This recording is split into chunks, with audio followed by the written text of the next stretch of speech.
आगे एक शंका है। सत्साई भगत जी, एक बहन पूछ रही थी कि महिलाओं की डिलीवरी कर सकती हूं कि नहीं, और उसके बदले में जो पैसा मिलता है वो ले सकती हूं या नहीं, और इस कार्य में क्या क्या सावधानी रखनी है मुझे, क्योंकि गांव में डिलीवरी के समय गांव के लोग मुझे बुलाते हैं। देखो, ये कोई बहन है और ये माता बहनों की डिलीवरी करवाती है, गांव में जिसको दाई बोलते हैं।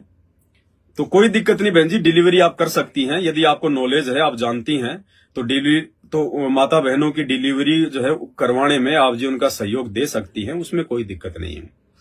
लेकिन आप सतगुरु रामपाल जी भगवान की शिष्या हैं, इसलिए आपने मेहनताने में कुछ नहीं लेना। आपने डिलीवरी करवाने के बदले अगर वो आपको 100, 200, 500 रुपए देते हैं तो बहन जी आपने अब इस वीडियो को देखने के बाद में आपने बिल्कुल 1 रुपया भी नहीं लेना है। आप उनकी फ्री मदद कीजिएगा, क्योंकि ये आपका धंधा नहीं है।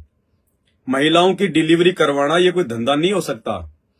अब गांव में मान लीजिए किसी के 6 महीने में बच्चा पैदा हो रहा है, किसी के साल भर में बच्चा पैदा हो रहा है, तो साल भर में बच्चा पैदा हो रहा है आपको क्या देगा? 100 रुपए, 500 रुपए।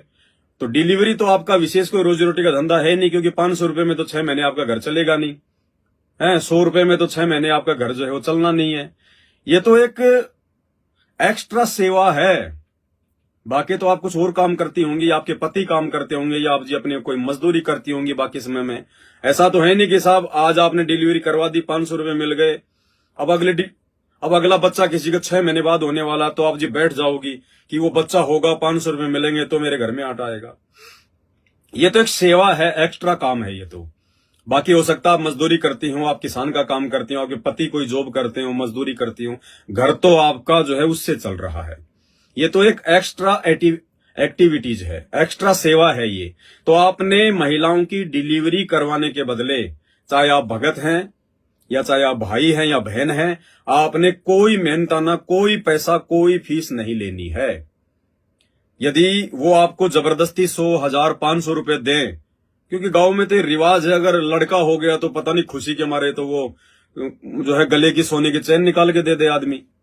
लेकिन हम संत रामपाल जी के भगत हैं, हमने एक नया पैसा भी स्वीकार नहीं करना। नया पैसा भी, भले वो अपनी जमीन जायदाद आपके नाम क्यों ना करवाए, ठोकर मार दो। उन्होंने कहा भैया मैं तो खाली एक सेवा समझ के ये काम कर रही हूं, ताकि आप लोगों को दुखी ना होना पड़े, परेशान ना होना पड़े। आज के बाद आपने महिलाओं की डिलीवरी करवाने की एवज में एक नया पैसा नहीं लेना है, ध्यान रखना बहन जी, नहीं तो परमात्मा की दोषी हो जाओगी। वो हराम का पैसा होगा, वो कोई मेहनत का पैसा नहीं है बहन जी। आपने कोई फावड़ा नहीं चलाना होता वहां पे, ये बात आपने ध्यान रखनी है। हाँ, अब जैसे कोई हॉस्पिटल में है, जैसे कोई नर्स है, कोई डॉक्टर है, अब उनका तो धंधा है, उनका तो वो बिजनेस है, उनका तो वो व्यापार है, वो तो अपनी फीस लेंगे ही लेंगे। लेकिन आप गांव में रहती हैं, और गांव में कभी कभार 6 महीने, साल भर में किसी के बच्चा पैदा होता है, उस समय आपने डिलीवरी के बदले किसी से कोई रुपया, कोई पैसा, कोई अनाज, कोई गिफ्ट, कोई बख्शीश, कोई खाने पीने की चीज, कुछ भी आपने नहीं लेना है। वरना बहन जी परमात्मा नाराज होंगे, मर्यादा टूटेगी। ये बिल्कुल ज्ञान के विपरीत है।